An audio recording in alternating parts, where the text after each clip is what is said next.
Hello. So in this video, we're going to talk about JC Niala's play Unsettled. Um, the, the play that this really kind of reminds me of is Atul Fugard's Master Herald and the Boys. And in some ways, that's a superficial comparison because both plays are set in cafes.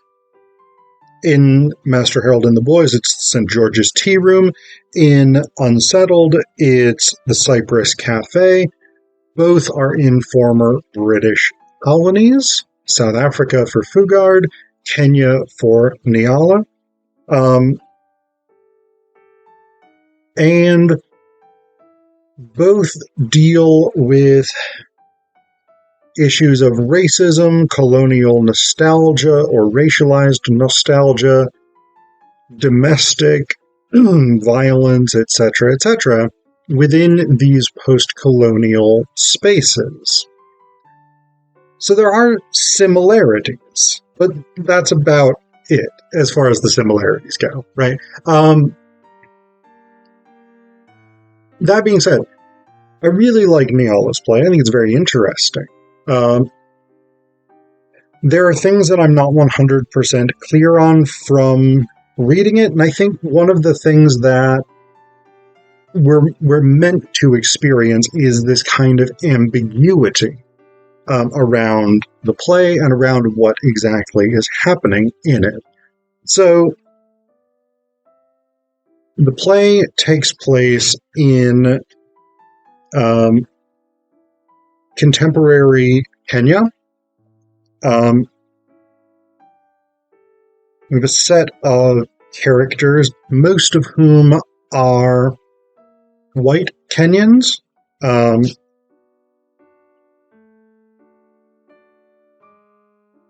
Some are second or third generation Kenyans. One of them, at least, is... Martha is a transplant from Britain itself, but has lived in Kenya for 40 years. So they live in this small town. Many of the white characters, the older white characters in particular, John Spencer, Linda, and Martha, really don't want their community to change. And that opposition to change is a really interesting one because it, on the one hand, is nostalgic, but on the other hand, it seems often rooted in a longing for the good old days, from a white settler perspective, of colonialism. So, for instance, in scene 4, Linda and Martha are having a conversation with Mimi. Mimi owns the Cypress Cafe, where all of the action is set. Stephen is her employee. He is the only black Kenyan in the play. So Linda, Mimi, and Martha are having a conversation. Stephen is serving them. And they're talking about how Kenya has changed. Linda says, in our day, everyone knew their place. So, this play received a rehearsal reading, or rehearsed reading in October 2017. Linda's late 50s, early 60s. So that would actually put her birth probably about half a decade to a decade after Kenyan independence. And so it's somewhat ambiguous here. Right? I mean, she might actually have been born during the Mau Mau Revolt, which I think was in the 50s, if I'm not mistaken. I don't know the years off the top of my head. I don't know Kenyan history that well.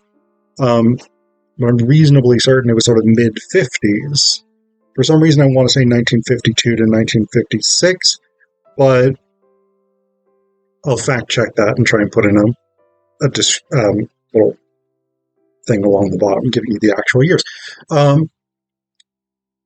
So it's an interestingly ambiguous statement, but in the context of a white settler Kenyan, a person who is of British descent, whose ancestors came to Kenya during the period of British colonialism, a phrase like, "in our day, everyone knew their place," is inherently loaded. But there is an ambiguity here, right? Because, so it says here, Mimi checks the teapot and finds it cold, calls for Stephen to bring a fresh one. Stephen says, very good. Mimi waves him away. Martha says, he's a good one, isn't he? On the one hand, this is sort of in reference to Mimi's previous employee, who seemed to have left under unclear circumstances and not super professionally by the standards of the white Kenyan community in this town. So there is a non-racist way of reading that phrase, that he is a good waiter.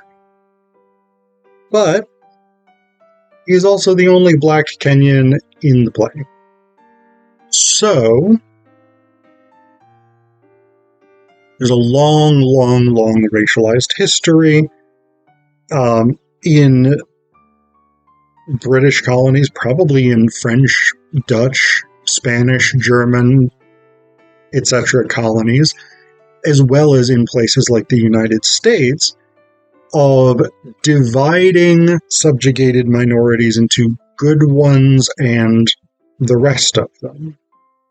So this line, he's a good one, isn't he, has racist overtones, if not being overtly racist. Mimi says, I'm lucky, one has to be careful these days. Martha says, what with all the robberies, wouldn't be surprised if killing the poor woman turned out to be some sort of intimidation. So John's wife has been killed shortly before this play. That association, again, of black people and crime in colonies, as well as in fundamentally racist nations like the United States, anti-black racist nations like the United States. This is, again, a very common racist trope. They are all criminals, they are all violent, they are all thieves, they are all murderers, etc., etc. And people of that demonized minority group must prove that they're one of the good ones. Right? This is the racist line of thinking. But here's where so there's moderate ambiguity that you can read all of these traditionally racist tropes as maybe not racist if you're super, super, super generous and really want to get to the conclusion that this isn't racism.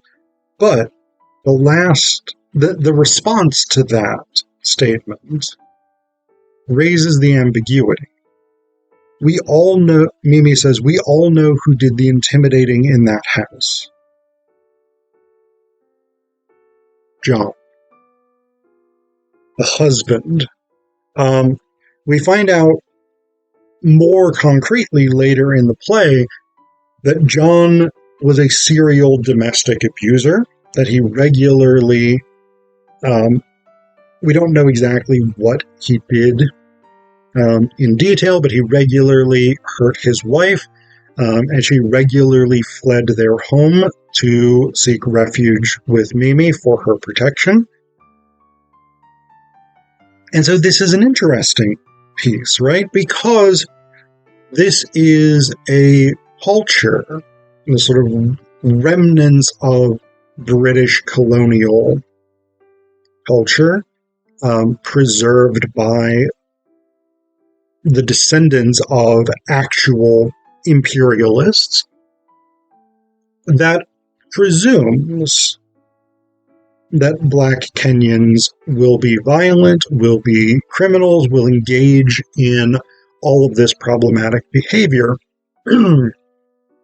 And yet, while it is fairly common knowledge, and it seems like pretty much everybody in this community recognizes that John engaged in this domestic violence, that this was a regular component of his and Mimi's, or his and his wife's, whose name I can't remember, life together. And there seems to be quite widespread suspicion that John is responsible for her death, and yet at least some members of the community, like Linda and Martha, are quite happy to shift the blame onto hypothetical black Kenyan. Now, there has actually been arrests for this murder, including Stephen's brother, Tito. And Stephen's storyline is one where I'm also, again, slightly unclear about it, in part because what he says about his relationship with his brother somewhat shifts over the course of the play. And there's a character named Chiku, Ciku, with an accent over the U. So, I mean, this seems to be an African name that this white Kenyan, who had then moved to Britain and lived in Britain for a long time, is using. I don't know how to pronounce it. I'm going to call her Siku, because as an Anglophone American reader, that's what makes the most sense to me. It doesn't really matter. Anyway, so Siku has filed a statement with the police. It's not 100% clear exactly what the content of that statement is, but it seems to be to the effect that she witnessed John kill his wife. Stephen, whose brother Tito has been arrested for this crime, wants her to withdraw that statement because what he figures is that outside of prison, Tito faces a possible lynching. Inside of prison, he's relatively protected from that, right? As long as the appearance of justice being done is moving forward, then he is protected. Whereas if he is released without a trial that would exonerate him, then he is likely to face racist violence. That's not a bad calculation, necessarily. So that's going on. And so that becomes a whole storyline in and of itself. And Stephen's relationship with Tito and Stephen's motivations seem driven by his own experience of guilt, in that, as a child,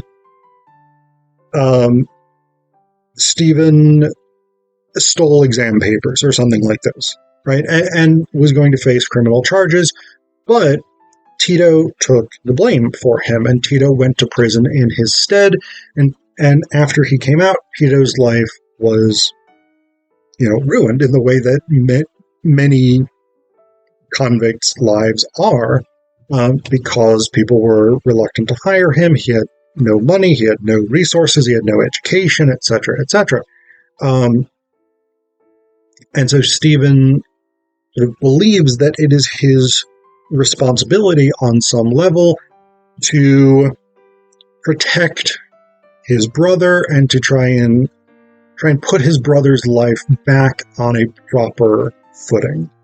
And so this connects with these issues of sort of guilt and responsibility that the white Kenyan characters are also experiencing, right? The navigating these sort of issues of the presumption of black guilt within a racist society, while also which coexists problematically with the suspicion that John is actually the killer. And you have those sort of balancing loyalties between John as white man and member of the white community and therefore to be protected, versus John, because John and Stephen are the only male characters here. Everyone else is female. Versus John as serial domestic abuser and probable wife murderer.